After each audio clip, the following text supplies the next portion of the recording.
Okay, so today we're going to learn about the history of the potato. So let's play the video first.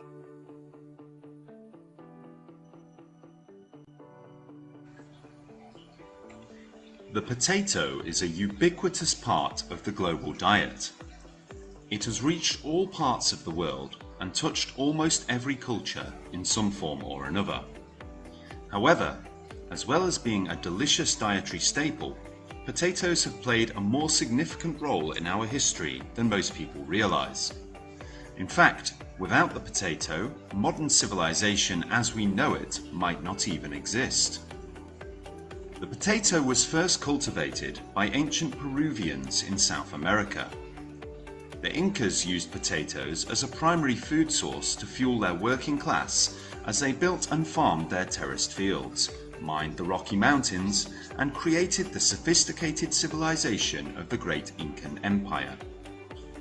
The potatoes contained high levels of proteins and carbohydrates, as well as essential fats, vitamins, and minerals, making them a perfect nutritional source for the Inca people. However, when Spanish sailors first brought potatoes back to Europe, they were met with hesitation, as Europeans considered them tasteless and odd-looking. Europeans were used to eating grains like wheat and barley, and the potatoes were not widely accepted initially, though some grew them as ornamental plants. It took a few hundred years for potatoes to become a major part of European cuisine and for people to discover their nutritional value. Fortunately, beginning in 1750, inexpensive and nutritious potatoes helped peasants become more food secure. This increased food production and improved nutrition brought about by the potato helped to boost population growth in many parts of Europe. Due to this growth, the British, Dutch, and German empires were formed, which in turn fueled the European age of exploration and colonial expansion. The growing population created a need for more resources, and colonies were established to provide raw materials and cheap labour that could not be found in Europe.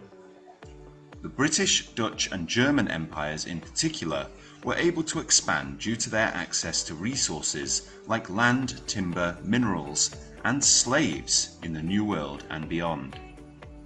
Additionally, the potato's role in improving food security allowed for more efficient and productive agricultural practices, which further fueled the European economic and military dominance of the world. The potato is a highly productive crop that can be grown in a wide range of soils. Its introduction in Europe in the 16th century helped to solve food shortages, especially during famines. The potato was a cheap source of carbohydrates, protein, and other essential nutrients. This meant that even poor people could have access to a nutritious food source which helped to improve their overall health and immunity. This was especially important during famines, when other crops, such as grain, failed and food shortages were common. The potato's high yields and ability to grow in a wide range of soils also made it a reliable crop that could be grown by farmers with limited resources. As a result, the potato became an important food source for many poor people in Europe, helping to mitigate the effects of malnutrition and famine. However, not all European countries flourished. The Irish potato famine led to over 1 million deaths and 2 million departures from their homes. One of the contributing factors to the potato blight was actually over-reliance on the potato as a crop. Providing more calories per square metre of farmland than any other crop, it goes without saying that monocultures of potatoes began to pop up everywhere.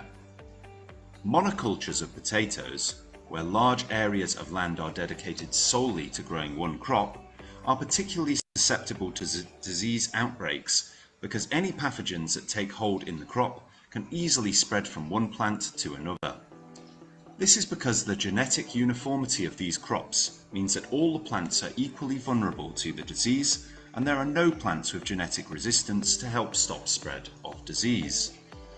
In the case of the potato blight, which was caused by a fungus originally native to Mexico, the rapid spread of the disease throughout Ireland and Europe was due in part to the prevalence of monocultures of potatoes. When the fungus began to infect potato crops, it quickly spread from one plant to another, devastating entire fields and leading to widespread famine and population displacement. The potato blight was a stark reminder of the dangers of relying too heavily on a single crop and the importance of crop diversity in maintaining food security.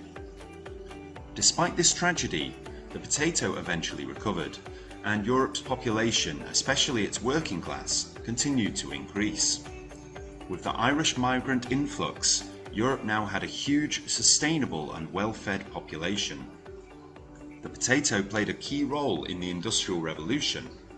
It fed the growing urban populations and provided cheap energy to power the factories. The potato became a staple food for many people in Europe, leading to the migration of people to areas where it could be grown, such as the Americas. This migration helped to spread the crop globally. If it weren't for the potato, it's almost impossible to imagine how many significant milestones in world history would never have occurred.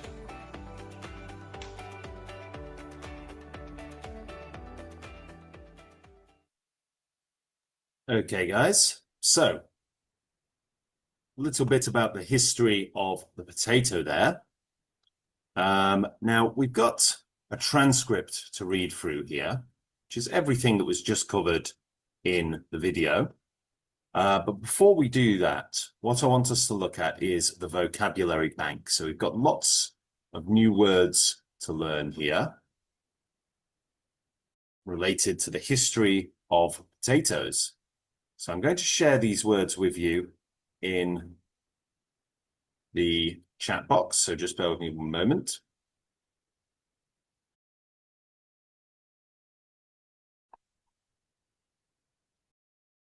And I'll put those in there for you. Okay.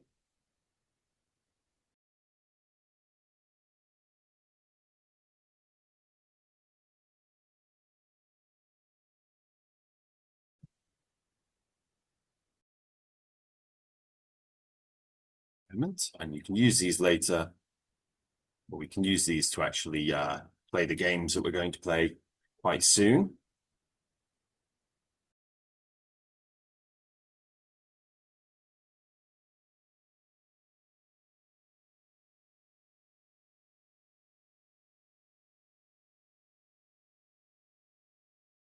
Okay, so let's have a look at some of the games. So we'll start off with a little, let's do a game show quiz, shall we? History of potatoes vocabulary. Okay. So I want you to just say the word that you think is the right answer, okay?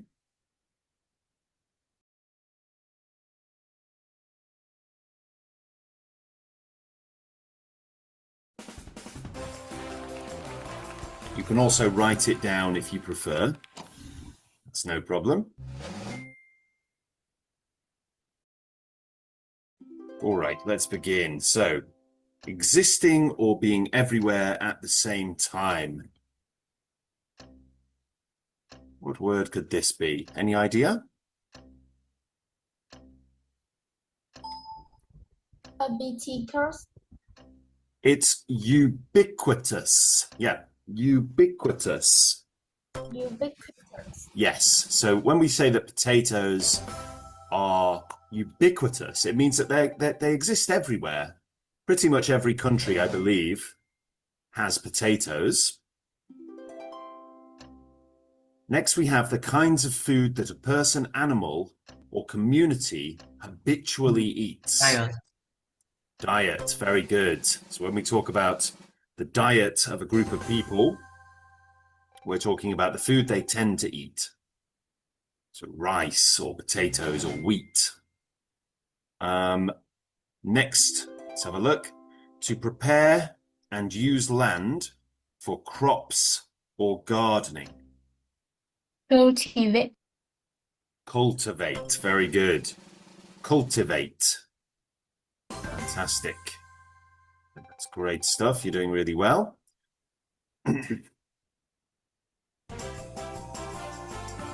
Now we've got a bonus round now. So try to get the plus 200 points if you can.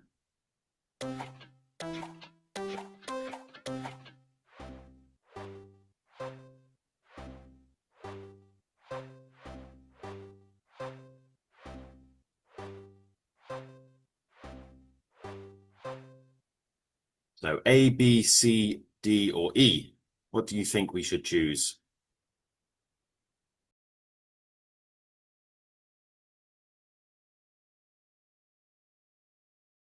What do you guys think? A, B, C, D, or E? C. Let's try C. 100 points. Well done. Fantastic.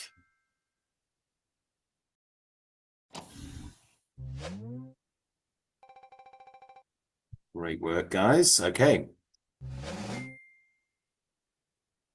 Let's try question 4.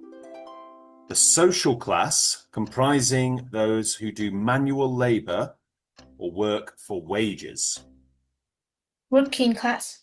It's the working class. You're absolutely right. Very good. Working class people.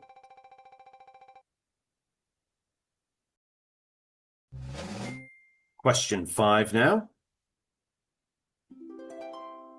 A cultivated piece of land with a series of successively receding flat surfaces or platforms that look a bit like steps that are supported by wall-like structures. Now you'll see these in rice, when we grow rice paddies. Terrace field. Terraced fields is absolutely right. And we have lots of terraced fields in Asia for growing rice because it keeps the water at the same level. And if the water gets too high, it just flows into the next level. Developed to a high degree of complexity or refinement. This is an adjective. Sophisticated. Sophisticated. Very good. Sophisticated. Fantastic.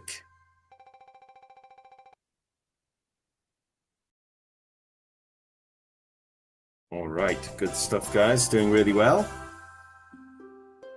Let's try a bonus round. So look for the 200, see where it goes.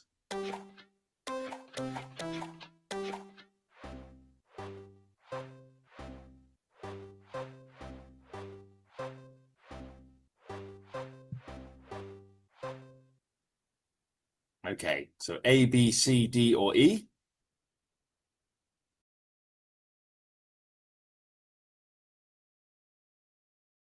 What do we think? A, B, C, D, or E? D. D. Oh, this means the next round is going to be triple speed. So it's going to be very, very fast now. So just try your best. Okay. The largest empire in pre-Columbian America, which was centered in Peru and was conquered by the Spanish in the 16th century. Incan Empire. The Incan Empire. Well done. Good stuff, guys. Well done.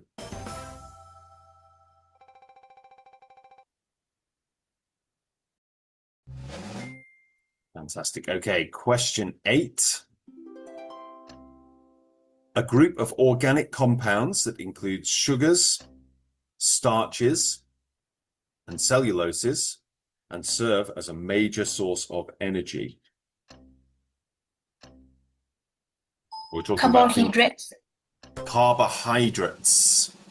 Yep, carbohydrates. Very good, very good, very good.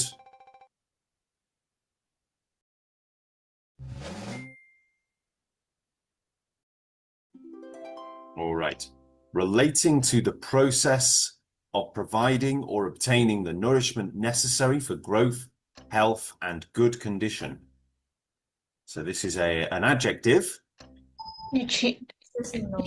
Nutritional. Very good. Nutritional is right.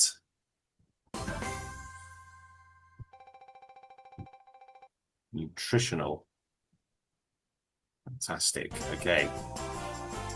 Doing very well. Remember to look for the plus 200.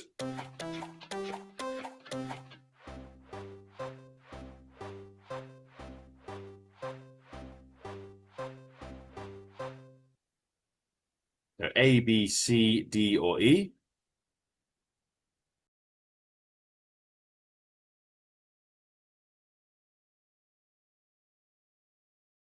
What do you think? B. B. Let's try B. Well done. We've got the plus 200. Fantastic. All right. Great job, guys.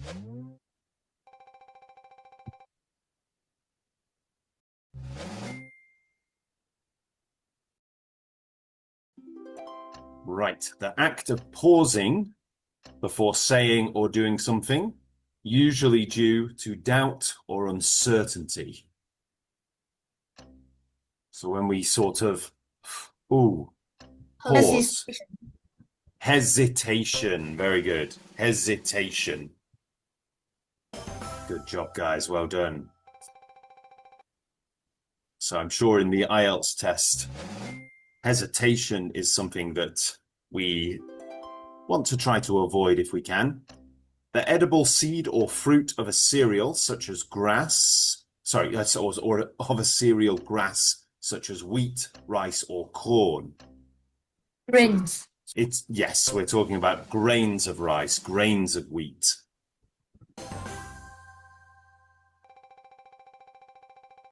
Good job.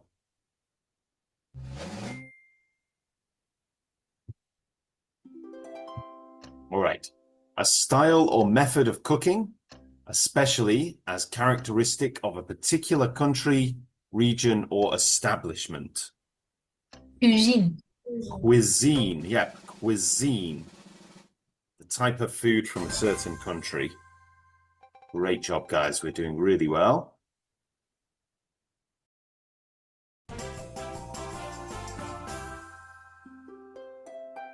Okay, look for the 200 again.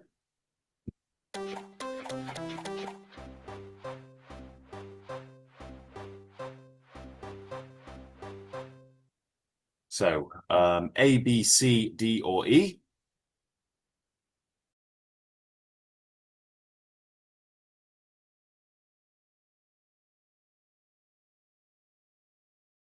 What do we think? A, B, C, D, or E?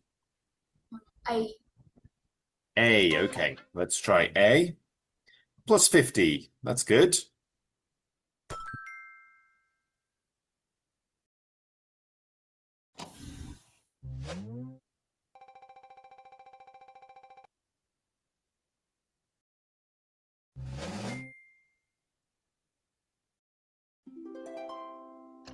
A member of a class of rural agricultural laborers, sometimes legally tied to the land they work on and subject to the control of their employers. Peasants. Peasants. Very good. Peasants. So peasants are people who work on the land.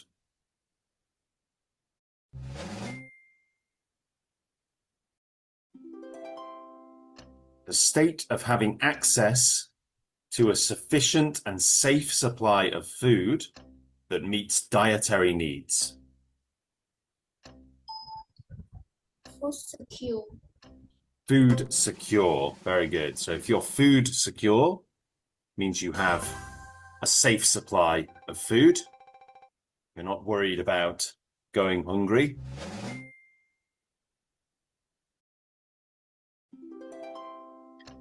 The increase over time in the number of individuals of a species that live within a specific area. Population growth. Population growth. Very good. So as the population gets bigger,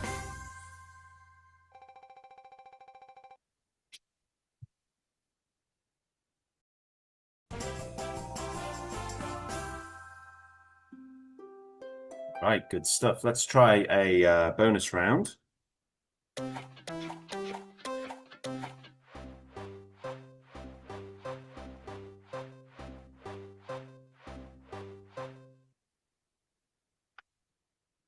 Okay, A, B, C, D, or E?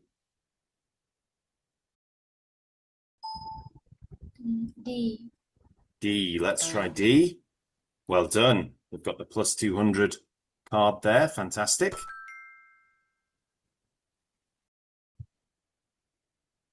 Doing really well, guys. Great stuff.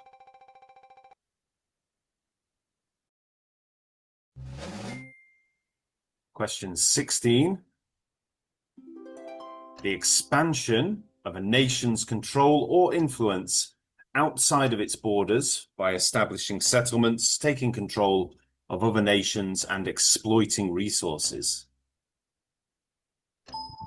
Colonial expansion.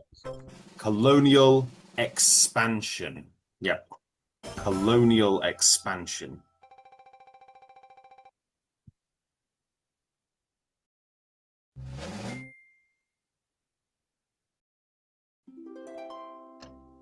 A source of supply, support, or aid, especially one that is available in order to achieve a particular end. Let's have double score for this one. Resource. Resources. So it's pluralized here. Resources. Okay? Resources.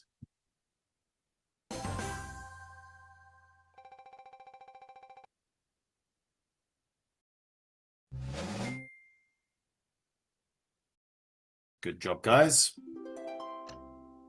An extreme scarcity of food, usually caused by crop failure, war, or natural disaster, leading to widespread hunger and starvation.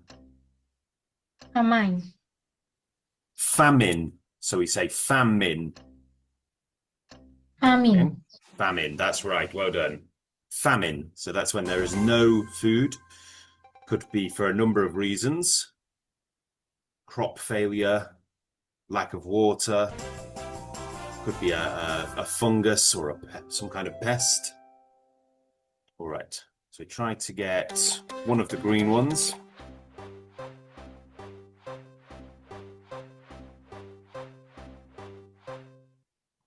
A, B, C, D, or E?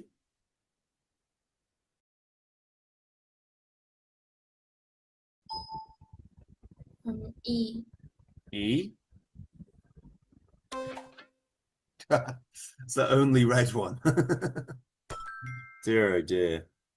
Right, we'll answer this next one super quickly, okay? Question 19. The quantity of crops or other products that are produced by a person, animal, or machine in a given period of time. Yield. Yield is right. Well done. So a crop yield is how much a plant produces. A milk yield might be how much milk a cow produces. Or you might have a yield from a machine, how much a machine can make in an hour. A condition caused by a lack of essential nutrients, often due to insufficient or unbalanced diet. Malnutrition. Malnutrition is right.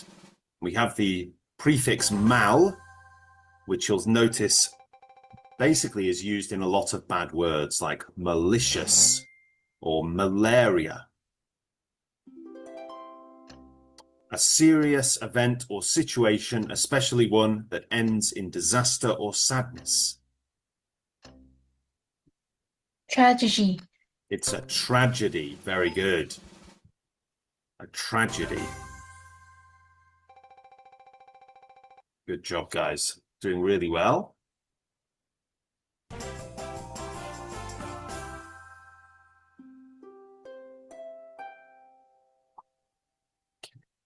So A, B, C, D, or E. Try not to get the red one this time.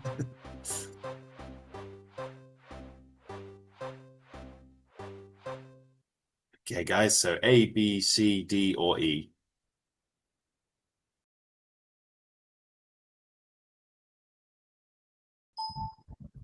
B.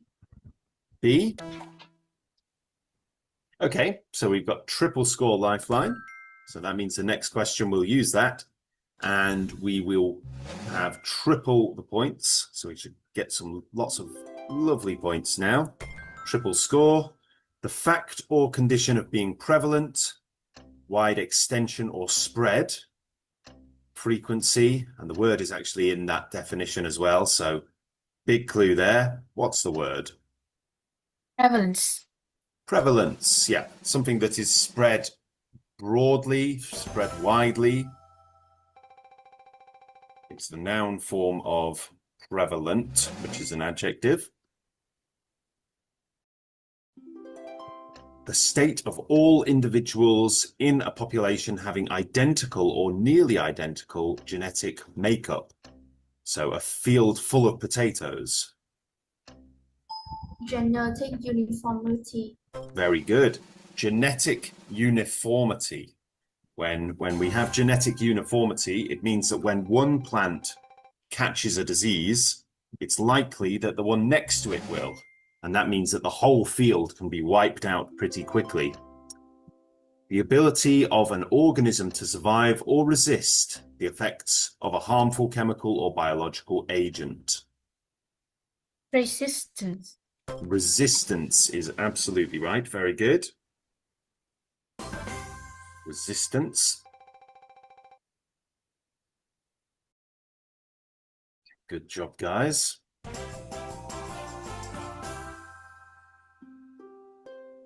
Okay, so just try to avoid the red one again.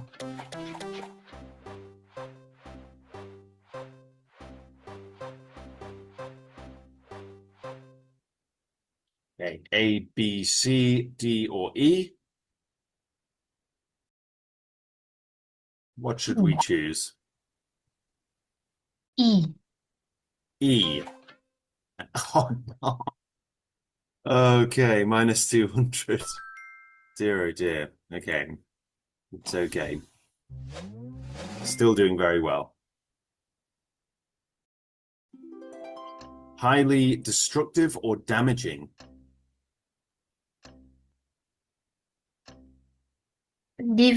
Devastating. Devastating is absolutely right. Well done. Something that's devastating. It's actually used like an adjective and meaning to completely destroy or damage something. The act of forcing a person or people to leave an area or their home, usually due to war, natural disaster, or other upheaval. Displacement. Displacement is right. Well done.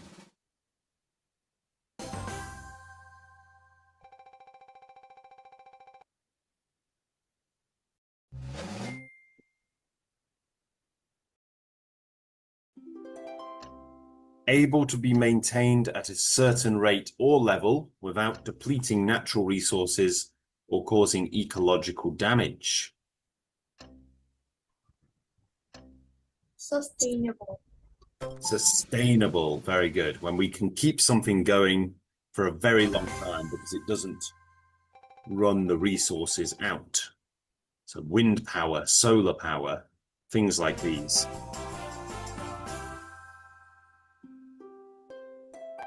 Now, bonus round.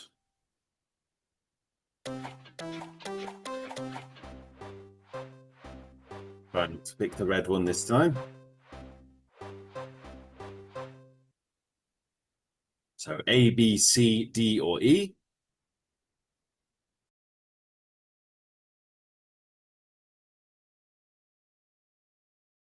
D. Sorry, could you say that again? D. D. Yes. D for dog. Okay. Oh dear. Oh dear. Oh dear. That's okay. It's okay. We're still doing very well. We've got thousands of points. 200, losing 200 isn't important. Okay. Next one. The era of mechanization and mass production that began in the late 18th century and transformed the way people worked and lived? Industrial Revolution. The Industrial Revolution is right. Very good.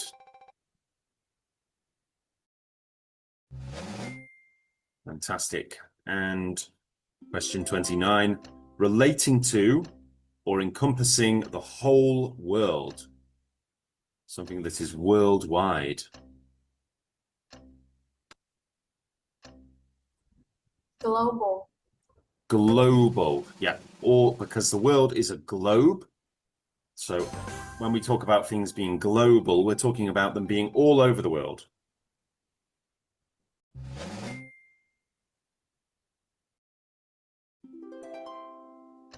Significant events or stages in the development or progress of something. Milestones. Milestones, yeah. So a milestone is kind of like a big marker towards your goal or in your life. Fantastic. Well done, guys. Let's see. Yeah. Oh, we're first on the leaderboard. So let's put our name, Stax English, in. Great job, guys. Really good work there. So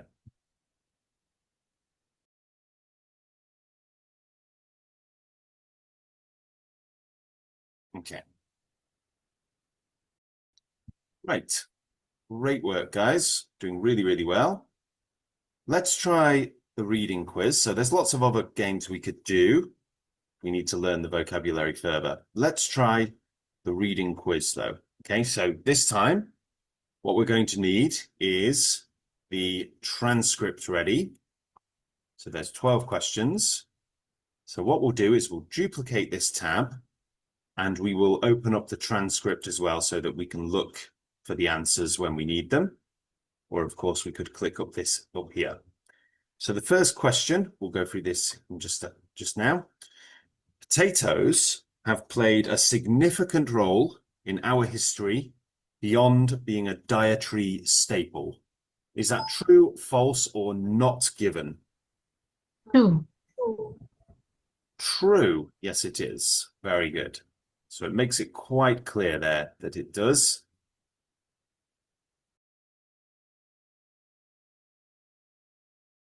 Okay, next one.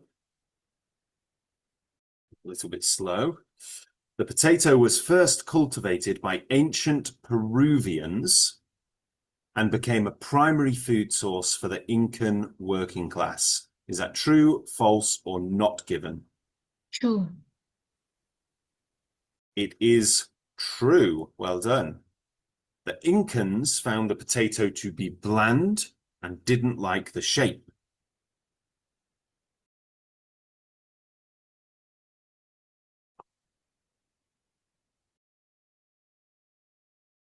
What do we think?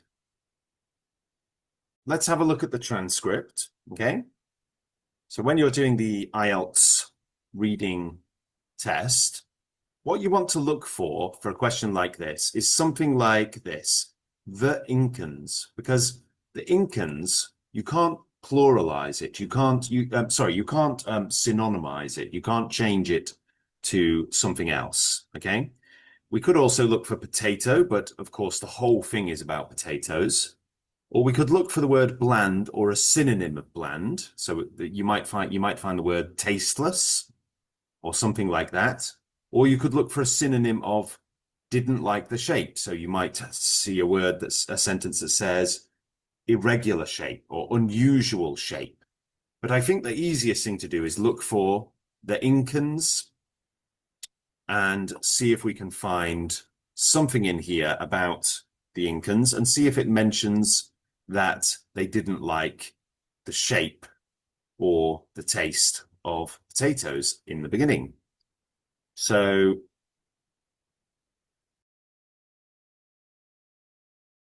let's have a look. So we can see here obviously lots of things about potatoes. What we want to look for is Incan, so we can see lots of mentions of nations here.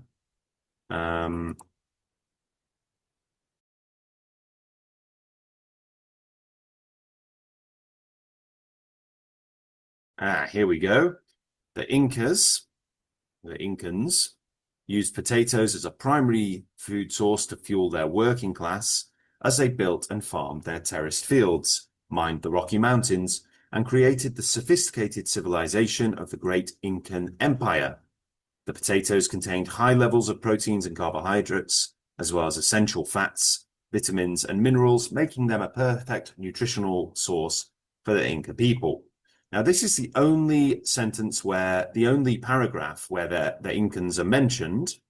So, the Incans found the potato to be bland and didn't like the shape. Not given. It's not really given, is it? So, yeah, it doesn't say anything about whether they liked the shape or not, or whether it was bland. It does later on say that Europeans found, yes, here we go. Europeans considered them tasteless and odd-looking, but that's nothing to do with the Incans. Okay, it took 300 years for the potato to become a major food staple throughout Europe, mostly eaten by lower classes. True, false, or not given?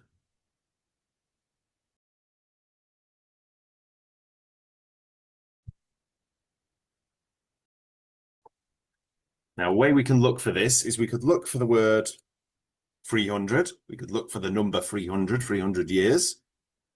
Or we could look for a time period that spans 300 years and see if it's got our information.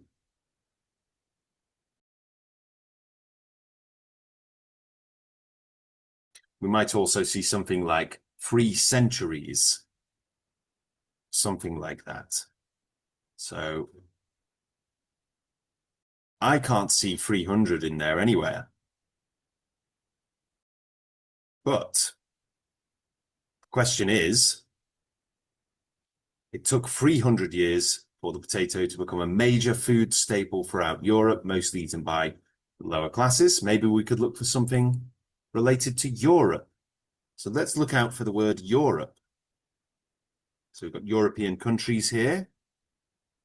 And this is talking about the potato famine. It doesn't mention anything about 300 years. We've got Europe here. Its introduction in Europe in the 16th century helped to solve food shortages, especially during famines. So on and so on and so on. Yep. Some other stuff about, well, you can see European countries mentioned here.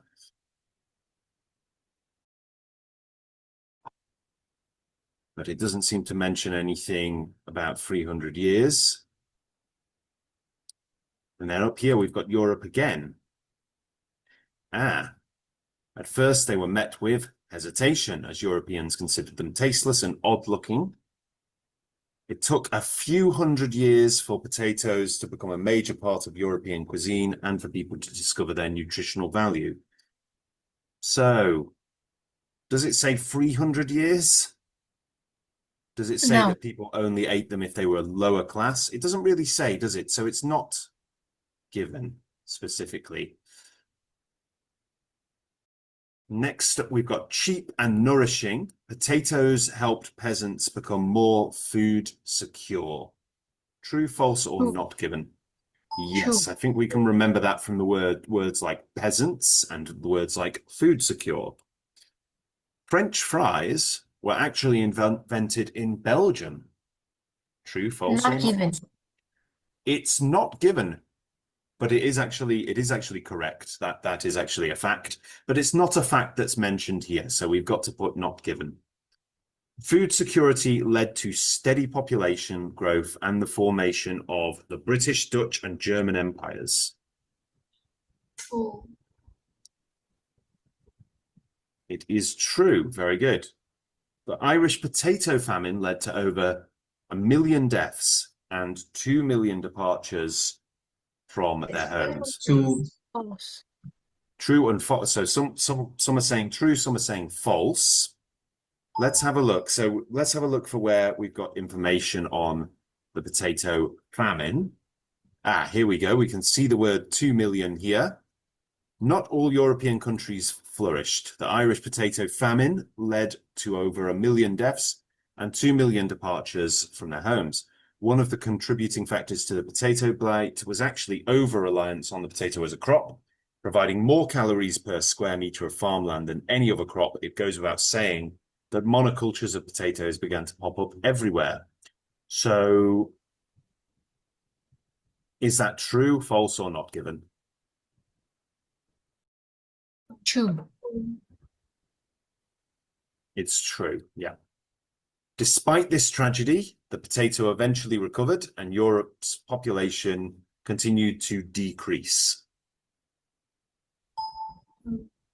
Not even. It is given. False. It's false, yeah. And do you know why it's false? From one word, decrease. So you have to read the question very carefully, because you can see here, down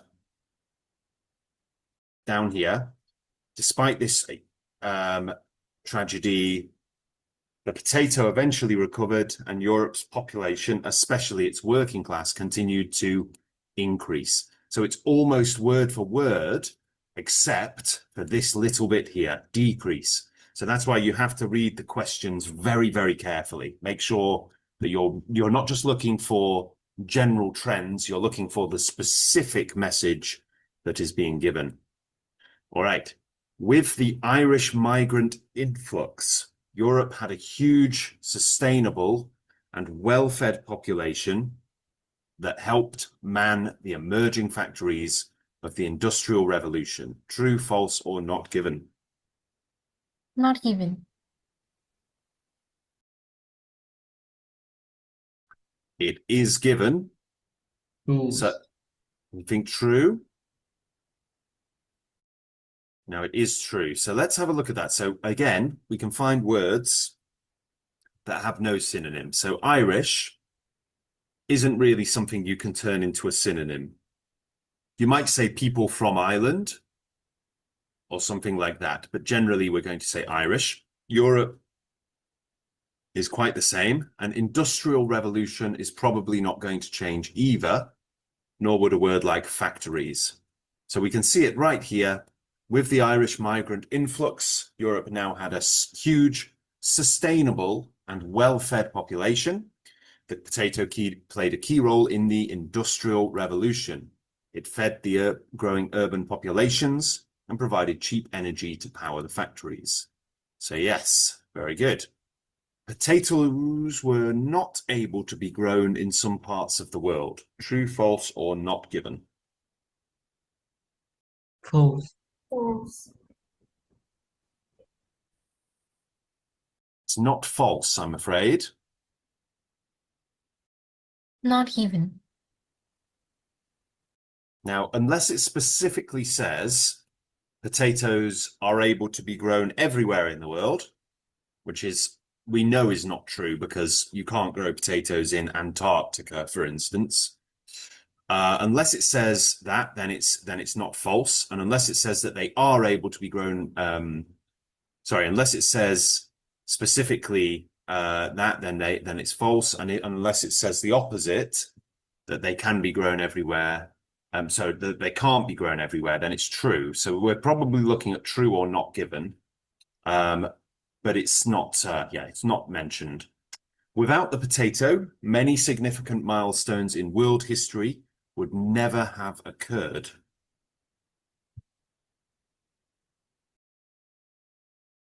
Choose. It is true, and we can see that a little bit further down here. If it weren't for the potato, it's almost impossible to imagine how many significant milestones in world history would never have occurred. Very good, guys. All right, great stuff. So, guys, we're going to do a little bit. We're just going to do, this is a writing task we have next for writing task 1. But what I want us to do is actually just talk about it for now, okay? Rather than write about it.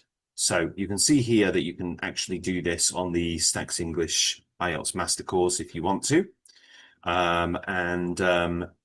What we're going to look at is basically what we can see in the map. So look at the map below, the diagram below, and write a short essay about potato production around the world. So we're going to just open that up. And let's open that up. Now, if you're struggling to see the image, let's make it slightly larger. Now you can actually open the image in a new tab if you like. And what that will do is it will give you a much larger picture there. So we can see now the darkest, let's try and zoom in here. The darkest sections are where tons and tons of potatoes are grown. And the lighter sections are where fewer potatoes are grown. So we can see, of course, right now in its own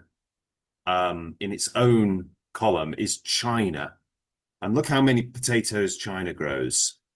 How many potatoes are grown in China in 2000, or were grown, I should say? How many potatoes were grown in China alone in 2016? Can anyone see the answer?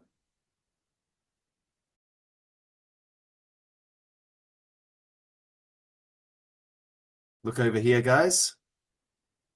How many potatoes were grown in China? Well, how many tons of potatoes, I should say. How many tons of 9 millions. 99 million, yep.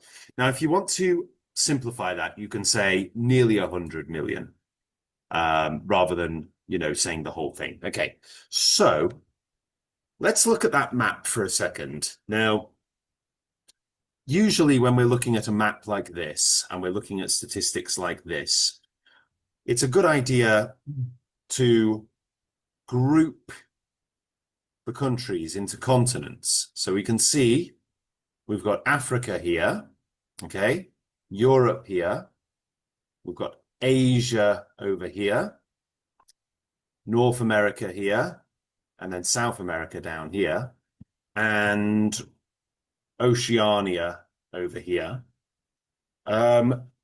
Just broadly, which continent produces the fewest potatoes? Which continent? Is it Europe, North America, South America, Oceania, Africa, or Asia? Asia. No, Asia produces quite a lot, actually. Because if we look over here, we've got China, which produces the highest number of tons of potatoes. Okay. And then we've got India, and that's very dark as well. So we can see that India produces lots of potatoes. And then over here, it's a little bit lighter, but it's still relatively dark. Mongolia over here produces a very, very small amount compared to China. But then Asian Russia produces quite a lot of potatoes. So Asia actually produces quite a few. And then you've got Central Asia over here, and they produce quite a lot as well. So Asia is actually one of the major producers of potatoes. Which continent produces comparably very few potatoes? Which is Teacher, which Sorry? area with the white color? Yes, you want to look at the areas with the lightest colors. Ignore the gray areas, because the gray area means that we don't know. It might be because there's very, very few, but we don't want to assume. So ignore the gray areas. Look for the very light colors. Look for yellows and oranges, not for dark browns. So which area, which continent produces the fewest potatoes comparably?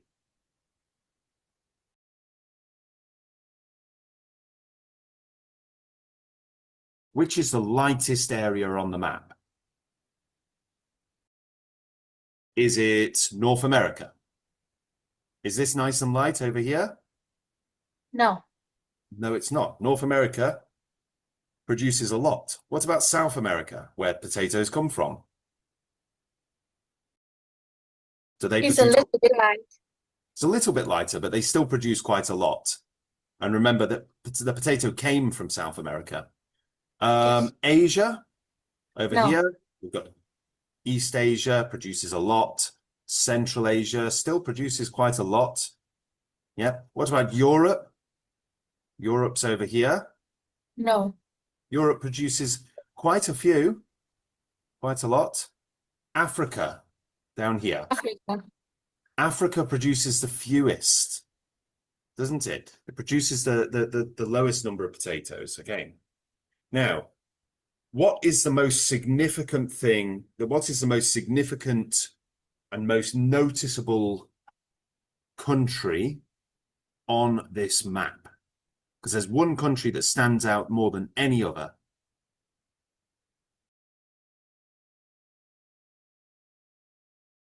Which country stands out the most? China. China, yeah. China produces nearly double, probably nearly double the amount of any other country on the map. That's crazy. That means that China is producing huge amounts of potatoes, enormous amounts. Okay. Now, there's a good thing that you could talk about here. You could contrast two countries here. So what country is this just above China here? Do you know? Here. It's Another. so China is in Asia. This country here, the sort of yellow one here, is Mongolia. Now, Mongolia is right next to China, has a very similar atmosphere and environment to China, and yet, what can we see about Mongolia?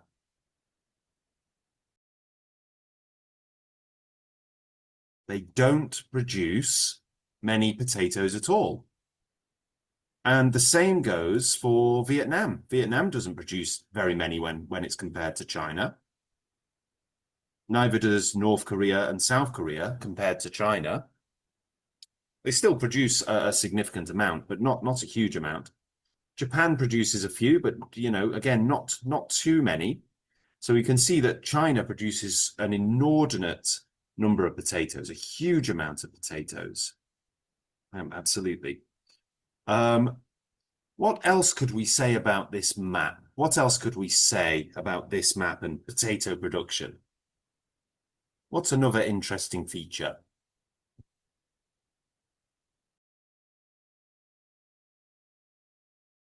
Let's look over here.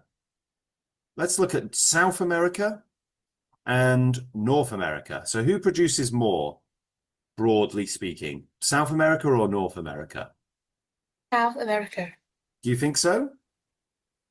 I think it looks like North America because North America is darker. You've got the USA here, very dark. Canada, quite dark. And then you've got sort of Central America down here. It begins to get a bit lighter. So I think another interesting feature is that even though the potato was first discovered here in South America, there are other parts of the world that produce far more potatoes than South America. For example, North America produces more and Asia produces more. Okay? So these are some of the things you can talk about. Yeah. What about a country like Greenland, where it's very, very cold? How many potatoes does Greenland produce? We can't know. We don't really know, but probably not very many, because Greenland is very, very cold. It's probably not great for producing potatoes. You can also look at countries like Norway and Sweden, and they're also quite cold. They don't produce very many either. Yeah. So even though, potatoes can grow in cold countries, but it seems like the colder countries in the north don't produce as many. But then the worst, well, not the worst, but the fewest number of potatoes is produced in Central Africa, isn't it? We've got hardly any potatoes being produced in some of these Central African countries. All right. Okay, guys. So we're drawing to an end now. So before we finish for today, is there anything I can go over with you? Anything you're unsure of? Or any vocabulary I can complete with you? Or any concepts that you would like to ask me about? Anything at all?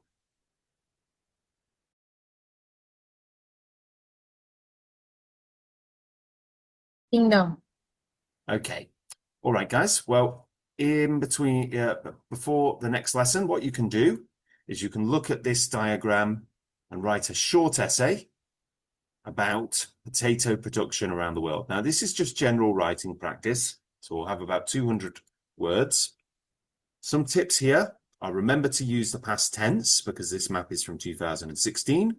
Remember to mention both countries and continents. And if you don't know the countries, there is a link here where you can practice your vocabulary and learn the countries. And remember to use the correct unit of measurement, which is tons. That's T-O-N-N-E-S. That is actually different from T-O-N-S. There is actually a different. And you can look at some of the examples here if you want. So you can get a good example here of what I've written.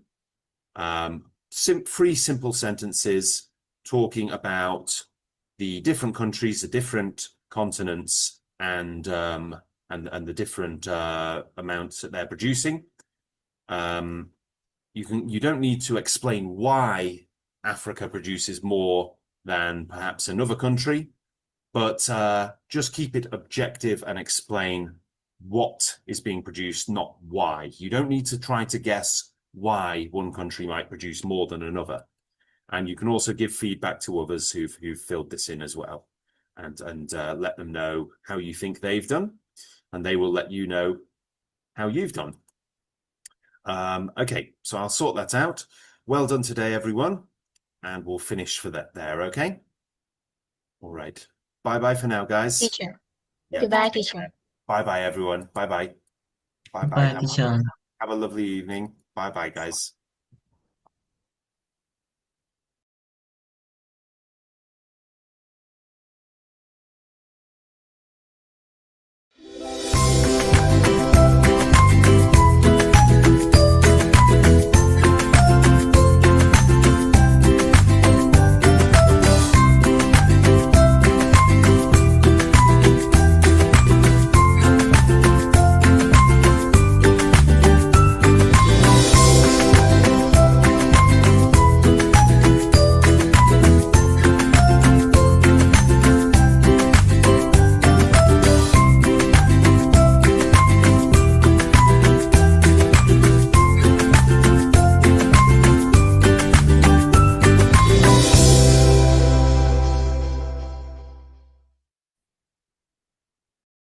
Okay, so this lesson is on healthy soils, and we'll play the video just to begin with now.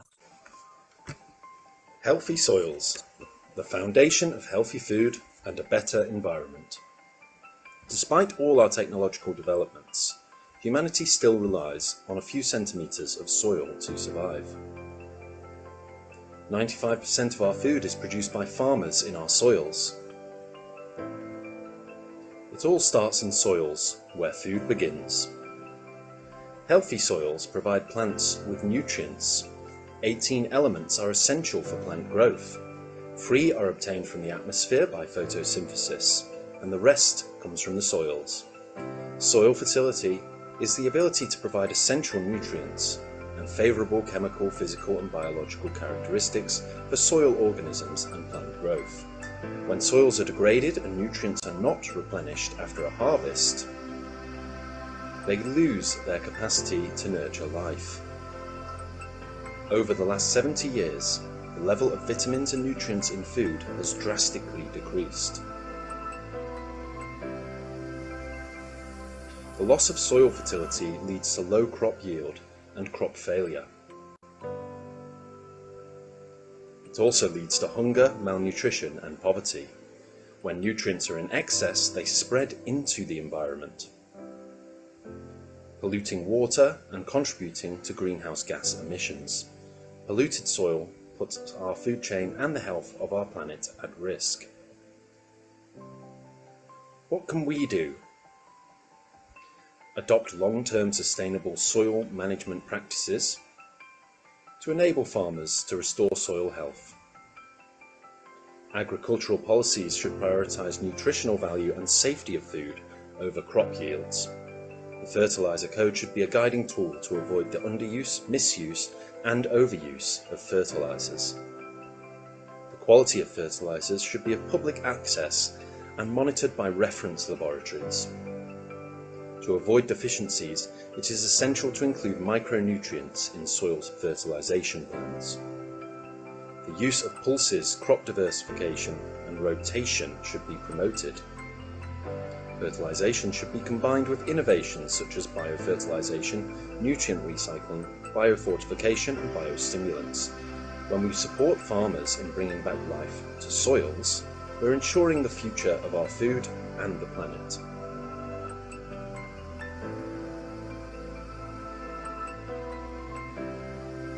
Healthy soils for healthy planet, food and people.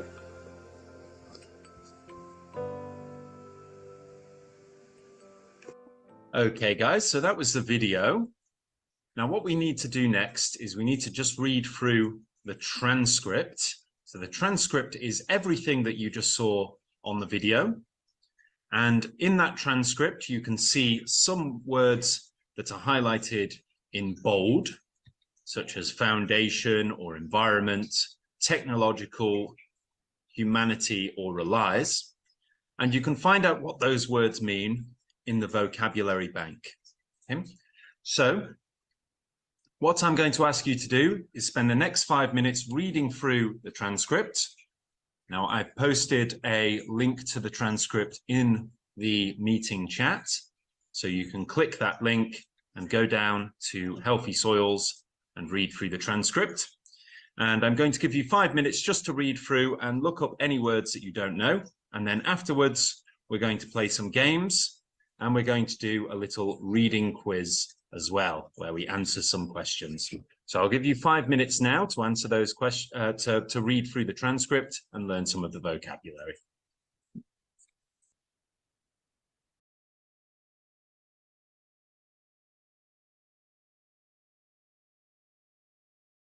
Okay, so we've had 5 minutes to read through everything and hopefully to have a little look at the vocabulary bank as well.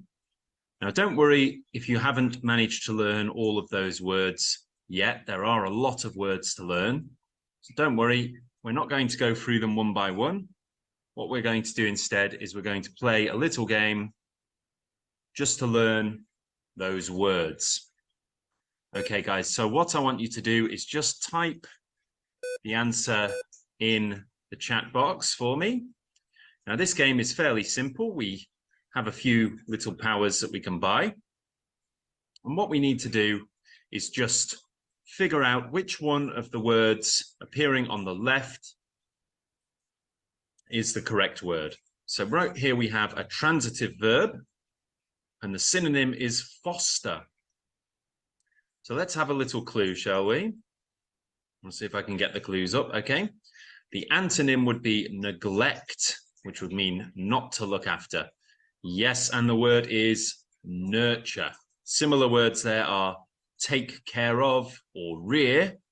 And the definition is to care for and encourage the growth and development of a living thing. The example here is she carefully nurtured her tiny plants. Let's try another one. So now we have the word hopeful. So, we've got poverty, favorable, or humanity. Let's try a clue. The related word is permissive. The opposite word, the antonym, is unfriendly.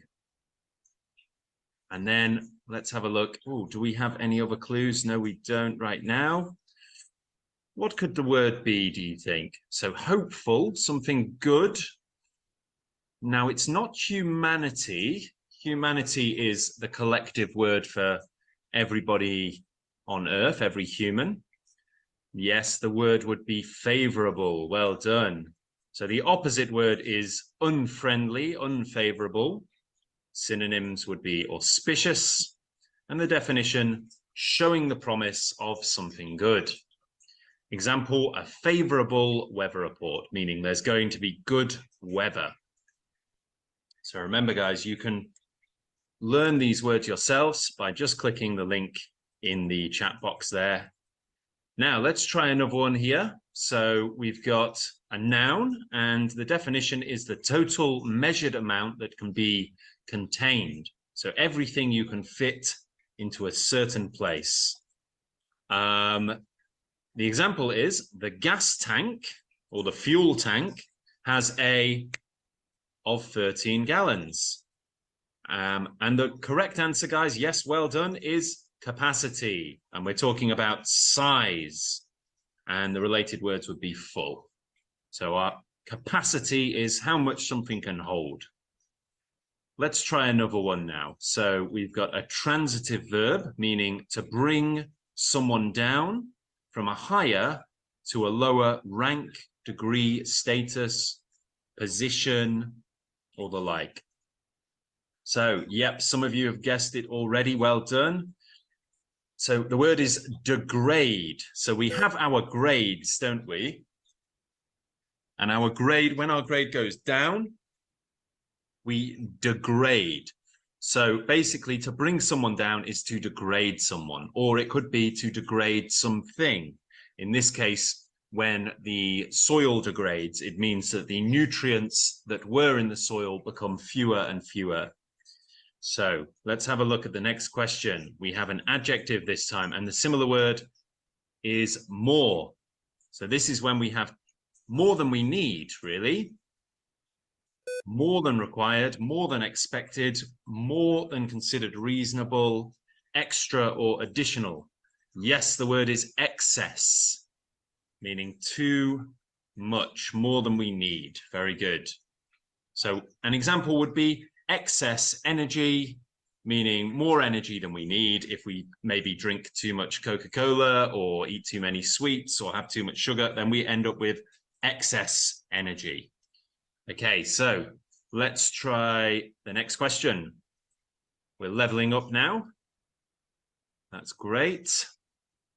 Remember, guys, you can click the link to the course and you can check out some of these courses for free. You can look at the vocabulary banks and the videos and the transcripts of many of these lessons yourself. Okay, so now we have a transitive verb, meaning to make complete or full again, to refill something. Now, it's not promote. Now, when we redo something, when we do something again, or we go back and do something another time, we use the beginning of the word is usually re. So in this case, it's replenish. Well done. And the synonyms there are supply and refurnish. And the example here is we are replenishing our supply of firewood. Very good, guys. Okay, now we have a noun. And the definition is a nourishing substance in a food. So this is the good parts of what is contained within a plant, a vegetable, a fruit. Yes, and the word is nutrient. Well done, everyone. Related word there is nutriment, which would be the noun form, not the noun form, sorry, a similar word, basically, referring to nutrients, and a similar word, of course, is food as well. Okay, now we have another noun, and it's the condition of being poor or lacking the necessary means of support, indigence, or want. And the word is poverty. Well done, guys. A synonym is want. And the example, despite their work in the linen mill, the family lived in poverty. So remember, poverty is actually a noun. It's not the same as the word poor, which is an adjective. It's a state of being poor. Now we have a transitive verb, and a similar word would be prefer. That's a tricky one. Let's look at the example. So they've launched a campaign to awareness of the dangers of alcohol. It's not sustainable, guys. Let's look at more clues. The opposite word would be obstruct. So when you stop something, a similar word would be agitate, which means to move something in a way that you want it to. A synonym would be foster, and definition, to support the existence, growth, or advance of. And the word is promote. Well done. To promote something. Okay, we have another adjective now. The definition is of or related to a method of managing or using a resource so that the resource is not depleted or permanently damaged. So, let's have a look at a clue. We have an image there. Okay, and it's got down here the sustainable method. So big clue in the image there. Yes, the word is sustainable, something that we can do forever. Sustainable farming generally involves crop rotation. And if you remember from the lesson about wind turbines, rotation is to move something around and around. And crop rotation is moving crops from one field to another after a certain period of time to prevent damage to the nutrient supply and the soil. Okay, let's try another one. So we have a similar word, which is wrinkle. That's not amazingly helpful. So let's try another one. A new method, approach, idea, or the like. And the related word is introduction. And yep, you are right again. Innovation is the correct word. Innovation is to come up with something completely new, a new way of doing things. Okay, we have a noun now, and the synonym is sympathy. So sympathy is a state of caring for about something or someone. So let's have a clue. The related word would be goodness. So kindness. Let's have all of them. It was his that brought about his efforts to end the suffering of others. This is when you really, really care about humans. As you can see here, it says human concern, and the word is humanity. Where is your humanity? Caring about humans. Okay, now we have another noun. The water sample contains numerous kinds of tiny, now these things are tiny little living things, tiny animals, tiny plants, tiny fungi, or even tiny bacteria. Any idea what this might be? A similar word would be a being. Very good, guys. The word is organism, meaning a living thing, whether that's a germ or whether that's a human, it's a living thing. Usually we refer to it as a small living thing when we say organism or microorganism. Now we have an adjective. The related word is organic, meaning related to natural processes. Yes, we've all guessed it already. Biological, meaning related to life. Many studies have explored the biological differences between males and females, and the definition means of or pertaining to biology. Biology is the study of life. Very good. All right, let's try another one. A transitive verb, and the synonym is poison. What do we do when we poison the environment? We pollute the environment. Very good, guys. So some examples here: to make dirty, unpleasant, unhealthy, especially by infusing with waste material. The company polluted the river by dumping its waste there for years. Very, very good, guys. Okay, let's try the next one now. All right. The next game entirely. Yep, so we did very well there. Let's try filling in the blanks. So this next one we have, you need to eat more something such as peas and lentils. So this is something that's not exactly a vegetable. we have peas and lentils and what are they called? Yep, you can write the letter if you want. You don't have to, you can do A, B, C, or D if you want. You don't have to write the whole word.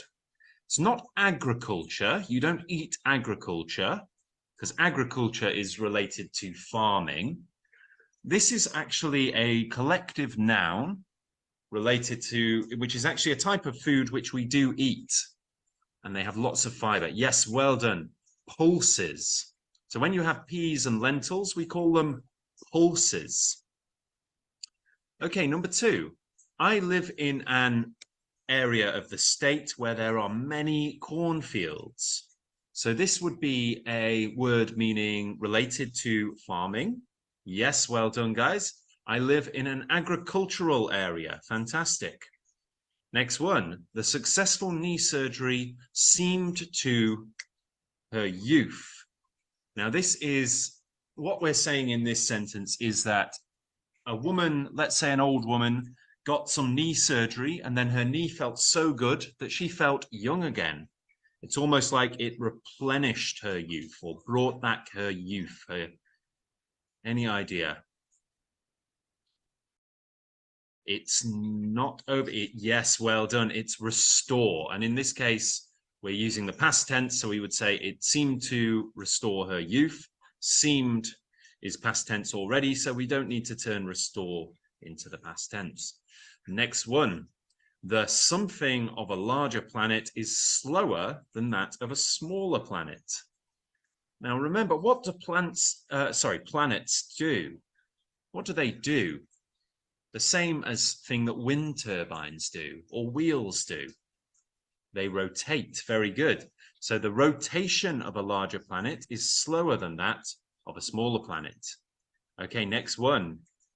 Our something of fertilizer has led to environmental issues caused by the excess fertilizer running off into the streams.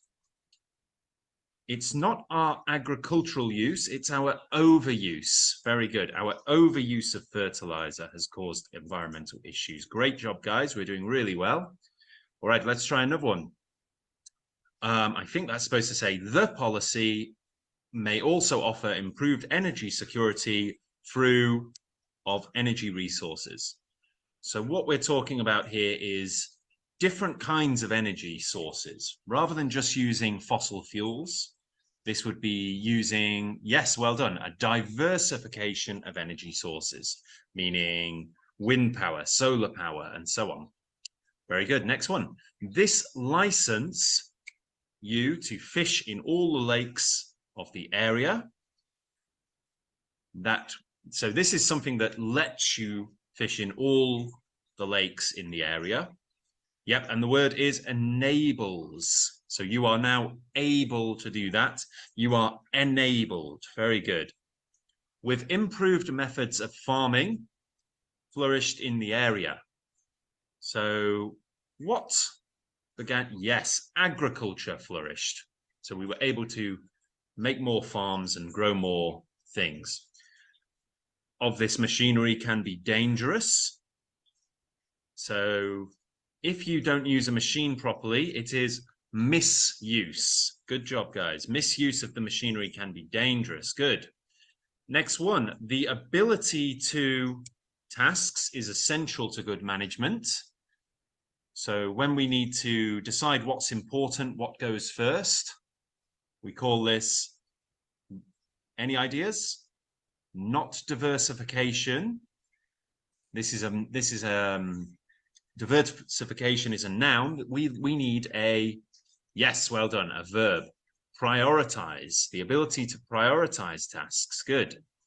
Next one, the new government took quick measures to order in the country.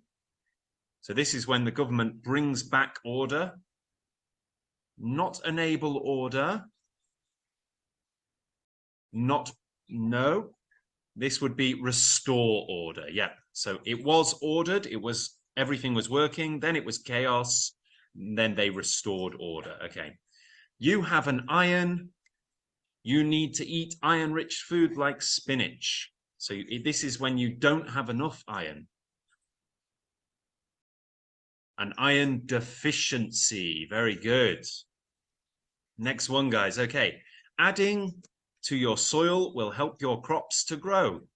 So what should you add to the soil? Fertilizer. Very good. But not too much, of course, because if it runs off, then we end up with environmental problems. The new glasses, her to see more clearly. Yep, that's enable. She can see more clearly with the glasses. With little industry or technology, the country relies on for its primary means of support for its people. So this would be a country that relies mostly on farming.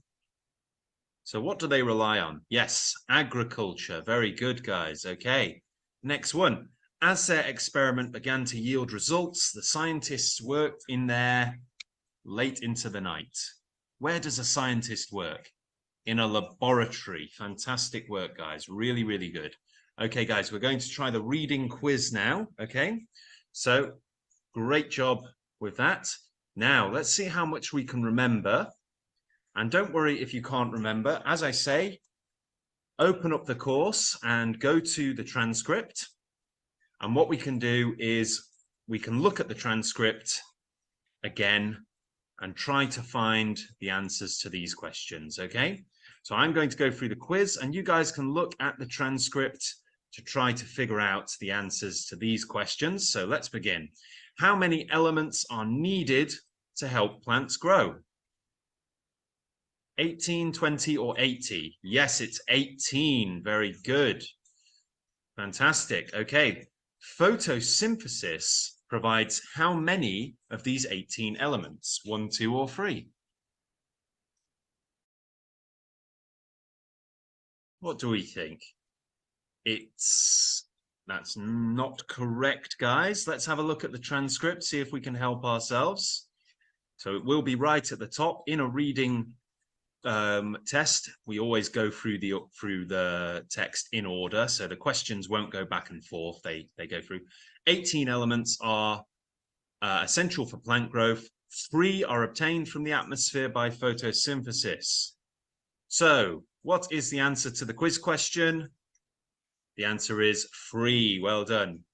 Okay, let's go through the rest of them. What is soil fertility? Is it the ability of the soil to allow plants to grow, the amount of potassium in the soil, or photosynthesis? Yes, well done. It's the ability of the soil to allow plants to grow. Good job. So fertility, yep, how well they can grow. What happens when nutrients are not put back into the soil after a harvest? The soil gains nutrients from the sun, the soil loses its ability to grow plants, or the soil becomes dry? Well done again, yep.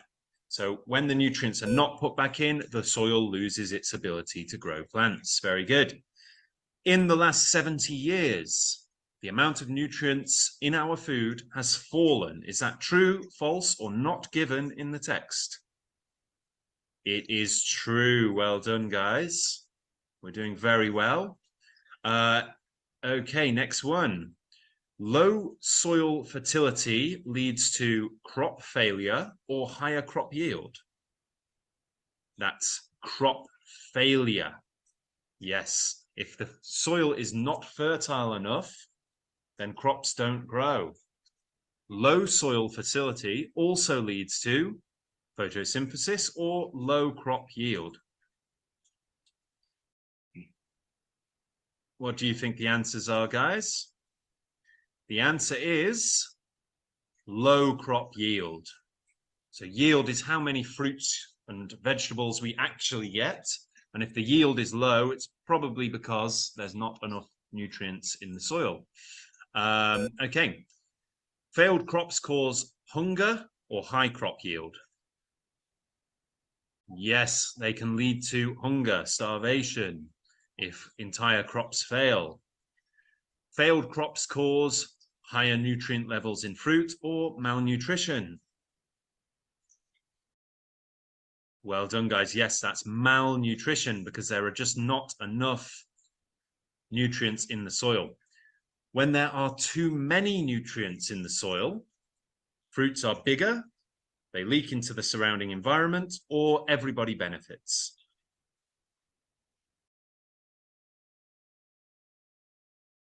Any more answers, guys?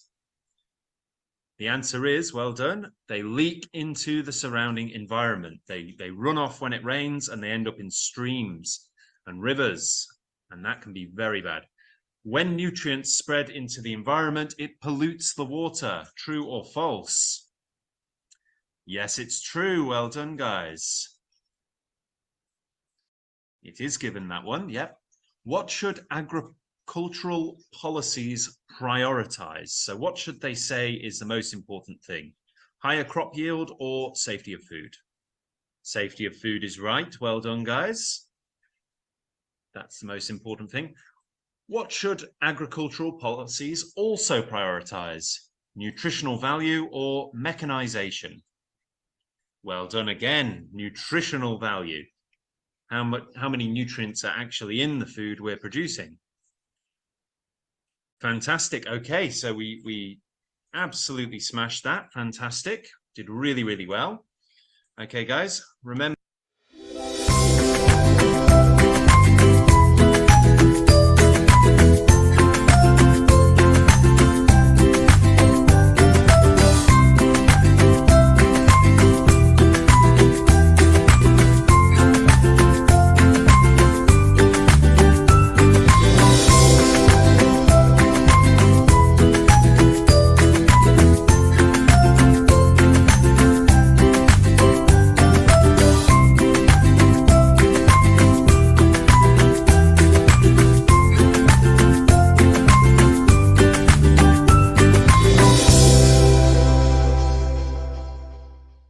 Trees are the lungs of our planet.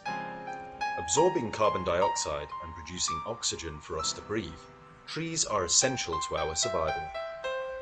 However, there are many social, emotional, and economic benefits to trees, as well as the environmental benefits that may be less obvious. Firstly, trees make us happy. Studies have shown that spending time around trees and in green spaces helps to reduce anxiety and stress, leading to a healthier, happier you. In education, children who spend more time in nature tend to learn faster in school. Streets that have many trees are cooler and have a calming effect on traffic, helping to reduce collisions. The trees also absorb some of the noise made by vehicles. Trees help to improve the quality of the air we breathe, not only by producing oxygen, but by filtering harmful dust and pollutants such as carbon monoxide. Trees can also absorb excess water in the environment, which helps to reduce the damage caused by flooding.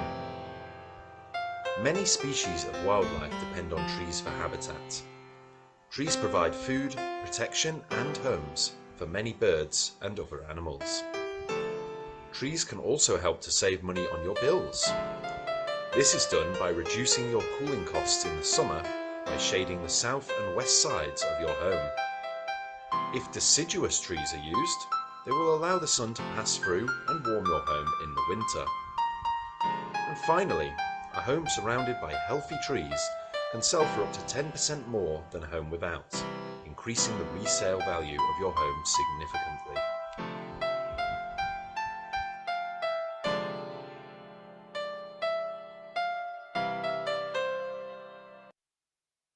Okay, guys, so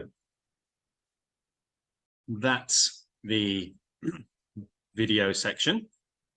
Now, what I want you to do, guys, is just read through the transcript, okay? So in this transcript, there are certain words that are in bold, like lungs or absorbing, juicing. Now, these words will be defined in the vocabulary bank, which we can see fairly soon. So what I want to do now, guys, is just give you 5 minutes to read through the transcript, and then we will go through some of the vocabulary. So don't worry if you don't understand everything. We'll go through and play some vocabulary games afterwards. So I'll give you 5 minutes just to read through now, okay?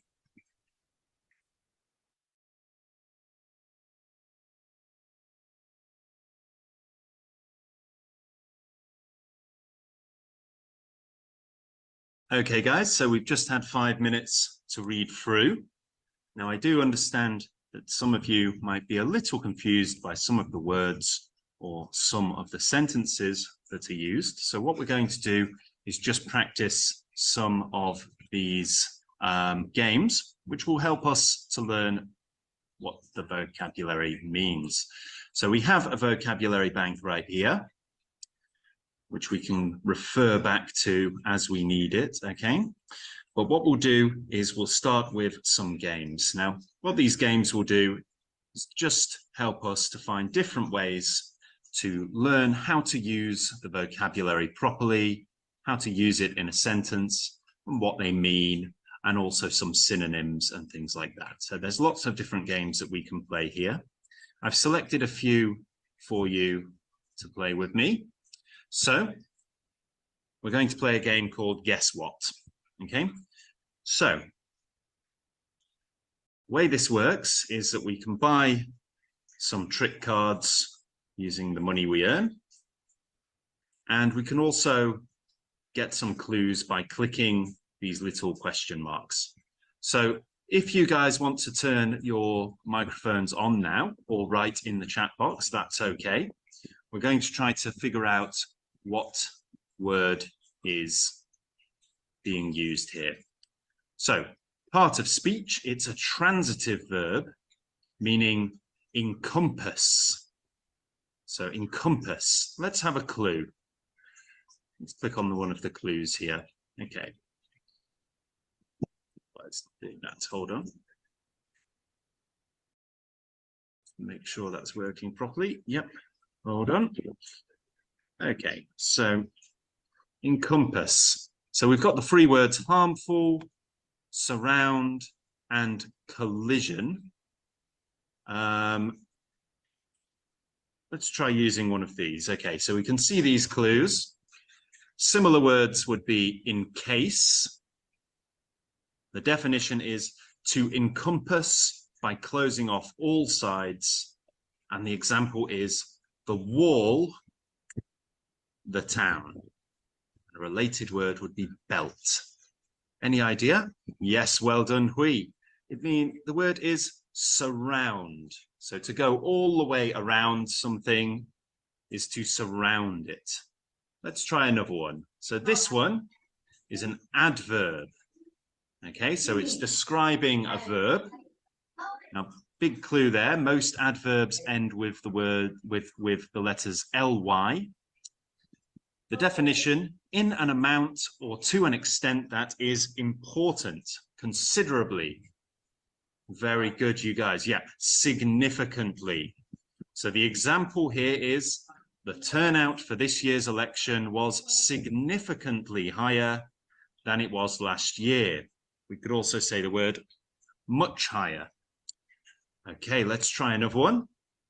Now we have a noun, and the related word is game.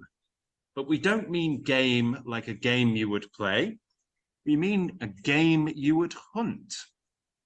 So, example, there is still plenty of in these woods. It's not the word excess. We're talking about a noun. Yes, well done. It's wildlife, meaning wild animals. Wild animals, undomesticated living things, not including humans. Okay, very good. Now we have another noun, and it means relative darkness. So darkness next to light, resulting from the interception of light rays. Very good, guys. Yep, the word is shade, which is where you get the word shadow from. So we've got a tree here, which is providing shade onto a house, which helps to reduce the cooling bills, as was said in the video. Let's try another one. We have another noun, and the similar words are situation. Situation. And that's not giving us much of a clue. So let's try it. The example here is the hostile of the prison plunged him into depression. Yes, you're right, guys. It means environment. And environment means everything around us. The sum of things. It could be our circumstances, or it could be where we live, or it could be referred to as the general environment, the trees and rivers and streams and everything around us that make up the world. Okay, very good, guys, very good. Okay, what we're going to do now is we're just going to try a different game, okay? We can always come back to that game because it keeps going on and on. We're going to try a slightly different game now where we're going to learn a little bit about deciduous and evergreen trees. Now, to tell you what these are, an evergreen tree is green forever. So it never loses its leaves. So when you think of a Christmas tree, it's always green. It doesn't lose its leaves. A deciduous tree does lose its leaves when it gets cooler. So in the autumn and the winter, the leaves turn brown and then they fall. So let's see if we can take these words here and fit them in. So trees are something. What are trees? What are they? Có vấn đề gì? Not grow. Hả? No, so it's not deciduous because not all trees are deciduous. Some of them are, but not all. Trees are different. That's not quite right either. Yes, there we go. Trees are plants. Very good. Trees are plants. In spring, like other plants, trees and make new. So yes, it's a verb here, and the verb is grow. Trees grow and make new what? Make new leaves. There we go. So we have plural noun there, leaves. In summer, they are full of leaves. In the winter, so is that what we're saying? Some trees lose their leaves. Let's put winter there. I don't think it's winter, but it's autumn. Well done. In the autumn, some trees lose their leaves. Very good. Now, do you remember what I said? They are called deciduous trees. Deciduous trees look very in the... So, what do they look? We need a word to describe how they look. Yes, well done. They look very different in the which season? In the winter. Very good, because they have no leaves on them. If you see a tree in winter which has no leaves left, they are deciduous. There we go. Very good. Some keep their leaves all year round. Some trees keep their leaves all year round. Great. These are called evergreens. And what comes next? What word is next? Yes, the last one. Evergreens don't lose their leaves. Okay, so fantastic work, everyone. Great job. Okay, now let's see if we can do a little more vocabulary now. So we're on level 2 now. Guess what? Let's see if we can learn some new vocabulary. I'm going to buy some guards, some erasers, and some clues. Okay, so noun, the natural environment of a plant or animal. So an animal's home. Any idea? Well done, guys. It's a habitat. So an example here is an animal may suffer if it is removed from its habitat. And right here we have a picture of a bird's nest. So bird's habitat is a tree. Let's try another one. So this is an adjective, and the similar word that's being used is spare. So this is when we have more than we need of something. But let's try a clue. So additional, when we have something and we have so much of it that we have more than we need, we have extra. Yes, that the word is excess, meaning more than required, expected, or considered reasonable. An example would be excess energy. If you eat too many sugary foods and you feel like running around. Next question.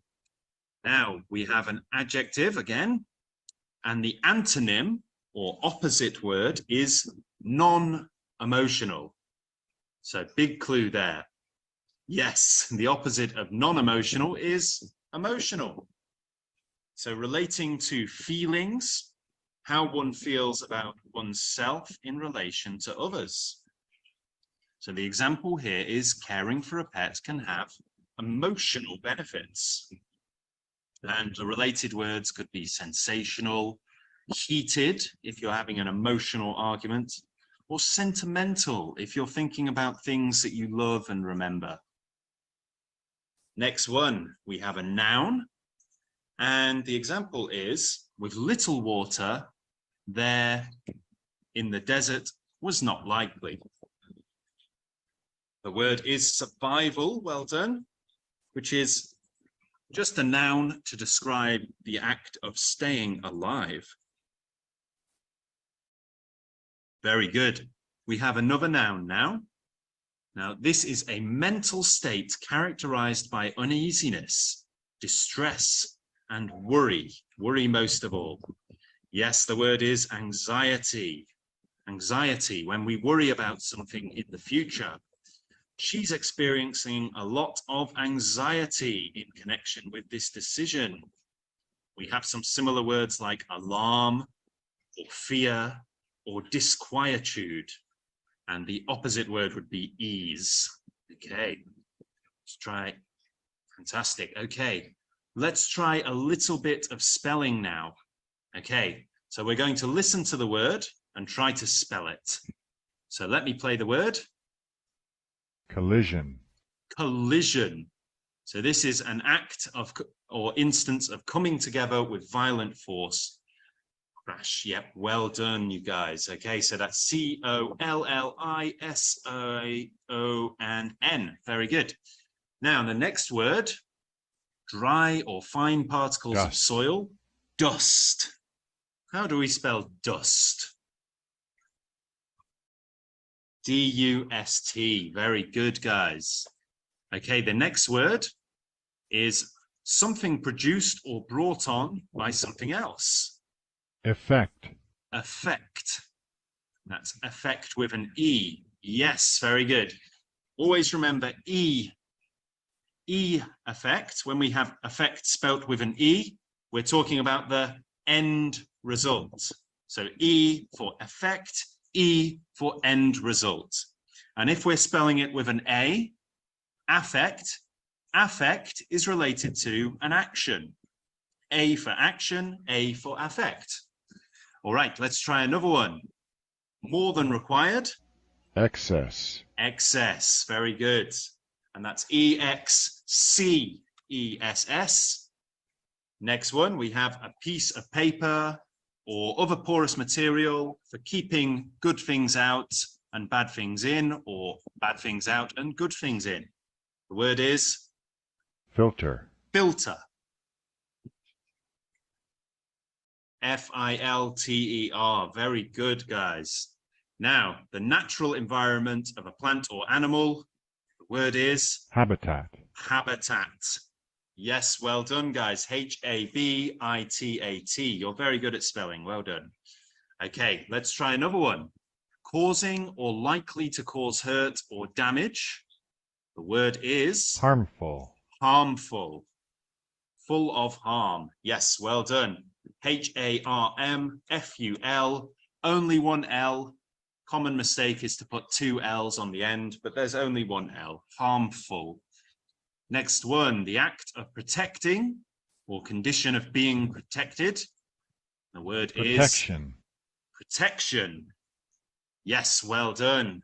Very good spellers in this group. P-R-O-T-E-C-T-I-O-N. Protection. Protection. Okay, next one. To supply necessary things or to furnish. Provide. Provide. And that, yes, well done again. P-R-O-V-I-D-E. Very good. Provide. Next one. A distinguishing feature or inherent characteristic, property, or trait. The word is Quality. quality. Yes. So we know it's Q-U-A-L-I-T-Y.